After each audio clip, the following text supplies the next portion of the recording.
Hello and welcome to Happy Cells and Souls. My name is Julie Powers. I'm a licensed Zumba instructor and I'm a business partner with the Juice Plus company. And my missions in life are to help people know that life is better when they're dancing through it and to inspire healthy living around the world. But my expanded mission is to create better health at the cellular level and more joy at the cellular level. We only get one body while we're here on Earth, so we better take care of it.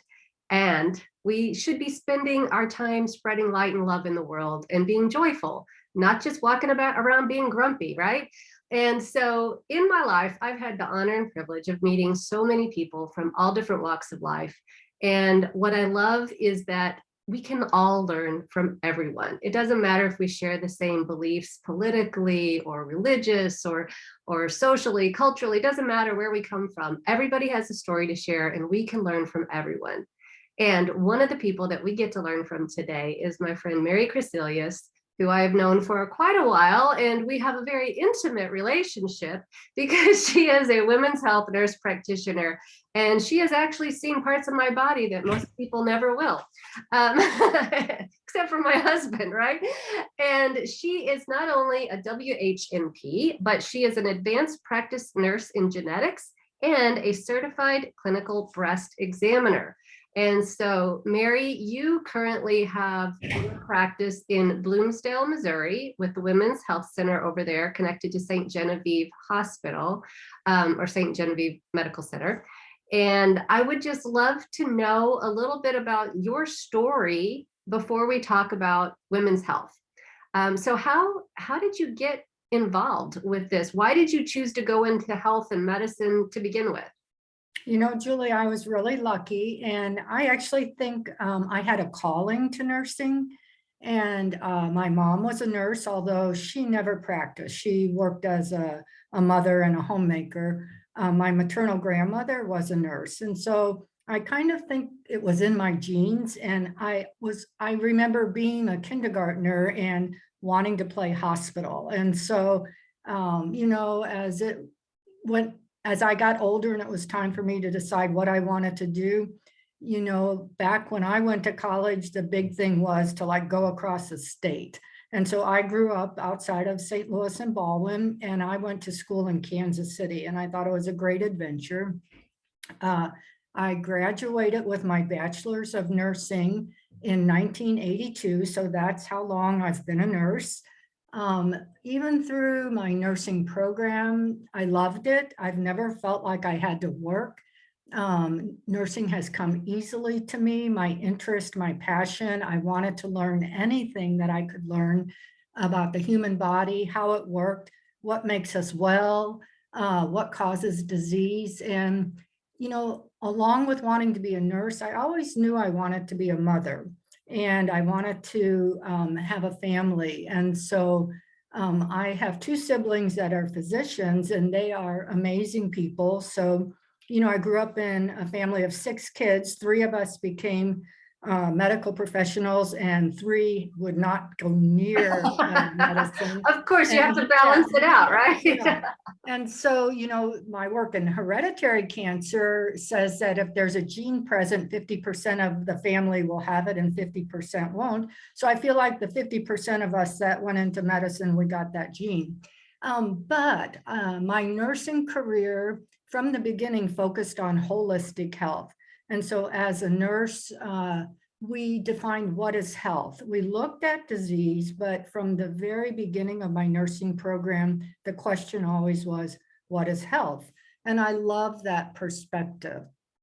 I got married in 1981, moved to Farmington right after I graduated, and have lived in the same place ever since. And I started working in the emergency room at Mineral Area Hospital. And, back then it was a wide array of people, and I got to know the community. I loved the community. I was amazed in a small rural community, the healthcare that we could provide. But I always had an interest in labor and delivery. So I got to start my career in labor and delivery at Mineral Area Hospital. And we did everything. We were small. So we got to work in labor, we got to work in nursery, we got to work with the moms when they went home with their babies. And right at the beginning of the family's life, you could see how important it was to focus on health, breastfeeding to provide the best outcome, for the moms, support for the family so that everybody could be healthy. So I felt very lucky. Another thing that I've always tried to do in life is just say yes. And so sometimes we don't know where that yes is going to lead us. And I was working evening shift at Mineral Area Hospital, and I really wanted a day shift job because my family was starting to get older. So my husband and I have 3 kids. They're grown now. We had so much fun with them as they were growing up. But I got asked if I wanted to be a manager of the OB department at Parkland Health Center. And really, I've always enjoyed caring for patients, and management wasn't really something I wanted to do, but I said yes. And it was actually a really good experience. But one day I was walking down the hallway and there was a little note on a bulletin board that said that Farmington Community Hospital had been bought by BJC. And as in the transition, BJC had some educational opportunities, and they had identified a need for women's health in the rural community. And they would pay for you to go back to school to become Ideal. nurse practitioner. So I had 3 small kids. Matthew, our youngest, I think was in 2nd grade at that point in time. But I decided to go back to school and become a women's health nurse practitioner because they were going to pay for it. And it was like a really challenging time. And as women, I think we often look back and say if we had it to do over again, we'd spend more time with our family and less time doing other things. But I had a lot of support, and I was really lucky to live next door to my in-laws. So for 3 years, I think my in-laws basically raised our kids. They loved it. And so I was able to become a women's health nurse practitioner. And you've done an amazing job at that. And Thank you. I have so many friends that are your patients. And Yeah. what we all say is that Mary listens. Mary listens, and not only do you listen, but you actually walk the walk. You don't just talk the talk. And what I mean by that is you've told me that your practice, you and Dr. Terry Cavens, who is a breast specialist at your practice there, you have been certified in, it's the American College of Lifestyle Medicine, which is an evidence-based lifestyle medicine certification. And you have always lived that, is making lifestyle choices, because you have that genetics training. So you know that we all walk around with these loaded guns for genetics, but it's our lifestyle choices that pull the trigger. So would you like to talk a little bit about that, and how important that is in terms of women coming into the practice and what you're able to teach them and share with them, and maybe some things that women need to keep in mind for ongoing prevention and checking in and that kind of thing? Yeah. So I have always felt stronger and healthier when I eat healthy and I exercise. And I think when you talk to women, that if they can find the time for themselves to embrace this philosophy, they do feel better. And so working with Dr. Cavens, she works with a lot of breast cancer patients.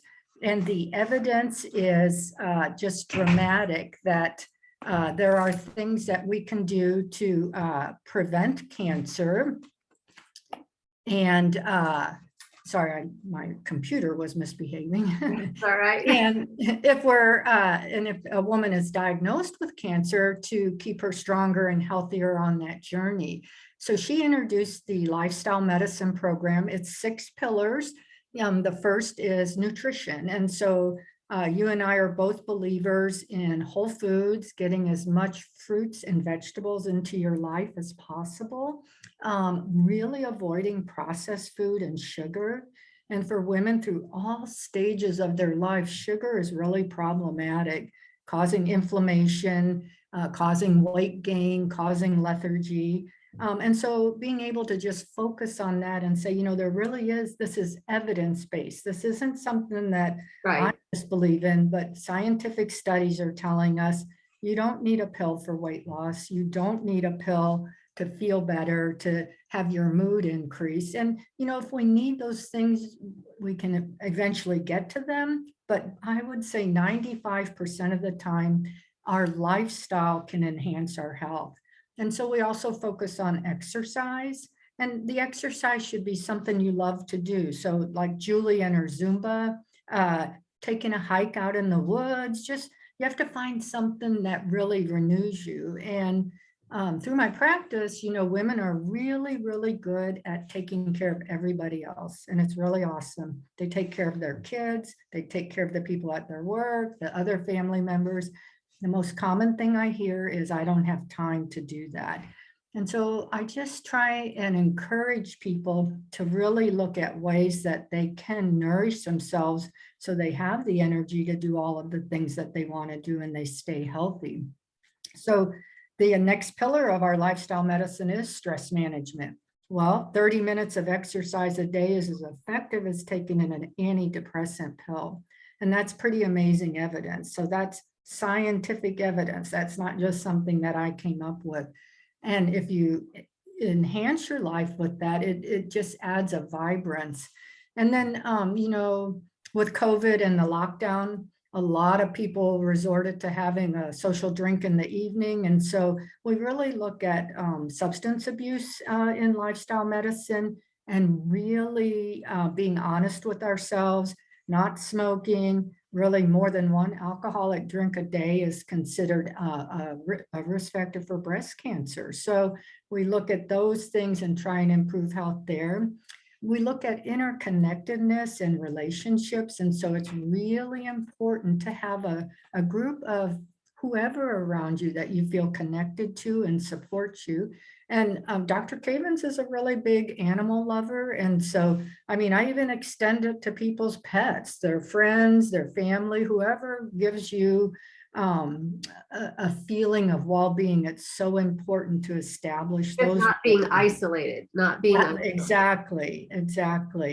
And then sleep. And so lifestyle medicine looks at those 6 pillars, and it sounds simple. It's some of the hardest things to do. And I also truly believe, like you believe, Julie, that every woman has a story, and women are really hard on themselves. And so I really want women to look inside and find and really believe in themselves as who they are. So I don't think women need to be a certain weight or a certain age or a certain strength. I think we need to just embrace who we are. And, through my practice, I've just met really amazing women who have just taken where they're at in life and moved forward with it, and really said yes to life, and that attitude of gratitude, like that there are so many things that happen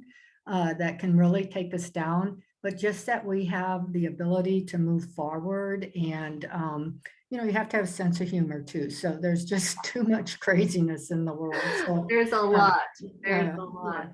So I think what you're doing is really important, is just stressing. And that's the thing I think is important for all of us, that there is this light and connectedness. And if we really reach out and trying to discover the uniqueness of each person, it is very rewarding. And so that's why I love my job. I hear stories all day long and I love them. Women are resilient, they're courageous, they're funny, they are strong, compassionate, and I think we can learn from each other and, have a full life.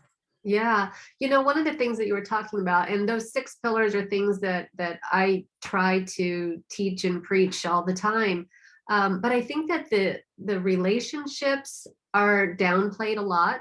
And so I think it's really important that especially medical health professionals are Mhm. talking about that more, Mhm. the relationship aspect and the social aspect of having a healthy life. But also that, moms especially, because they don't put self-care at the top of their list. And I was very guilty of that for many years. But what I have seen is that generational aspect of how you behave and how you handle life is how your children will behave. And if your children don't see that you value your own life and your own health and you take time for that, then why would they? You know, Right. and No, so I think it's so important. yeah, so that's great that you're all teaching that to your patients. And because so many healthcare professionals have not had that extra training. I know that it's not required for doctors, it's not required for nurses. There are a lot of elective courses that people can take, but they just don't have time for it. And it, you know, and I don't fault medical people for not knowing what they don't know, but I wish that they would say, I don't know, instead of trying to fill in the gaps with pharmaceuticals and things that absolutely have their place and they are needed and necessary. But like you said, so many things can be prevented or reduced by making better choices. And I know, you know, I have a lot of issues myself. I've been dealt all kinds of weird, funky genetic things and just, you know, predispositions and pollutants and toxins and stress and not enough sleep in my life and things like that. But I'm just trying to take as many steps as I can in the right direction so that when I have to take 2 steps back, I'm not going too far and, you know, falling over the cliff. So what would you say? We have like 4 minutes left because this goes by so quickly. Yes, it What does. would you say are the most important things for women to consider in having their regular checkups, in, you know, making sure that they check on their own versus coming in? Give us Oh, the sure. lowdown. Sure. I really think it's important to come for your yearly well woman exam. And again, it's nowadays women hear that they only need a pap test every 5 years, and that may be true, but you still need a full exam. But also it's a really good time just to check in and look at how are you doing in creating a healthy lifestyle and take that time. So you know, I think family history is really important. So learning your family history and writing it down. So if you're at a family reunion, it's in my hereditary cancer genetics program. It's very interesting with families living apart now. Often people aren't aware of their family history. So creating that. And then I think as women, outside of coming in for routine wellness exams, to try and create that healthy lifestyle. So to really look at how can I exercise? How can I add more fruits and vegetables and whole foods and get away from processed foods? And then I read such an interesting study recently on centurions. And so they were interviewing centurions, and they found some really interesting genetics in place, and that's really important. But they did this little study where young people, I have to fix my computer. Sure. Sorry about that.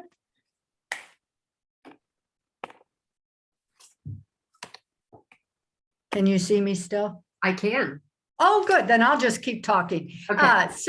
In the study, they showed people slides, and in the slides, they had beautiful island pictures and beaches, and they also had like food with cockroaches and some distasteful pictures.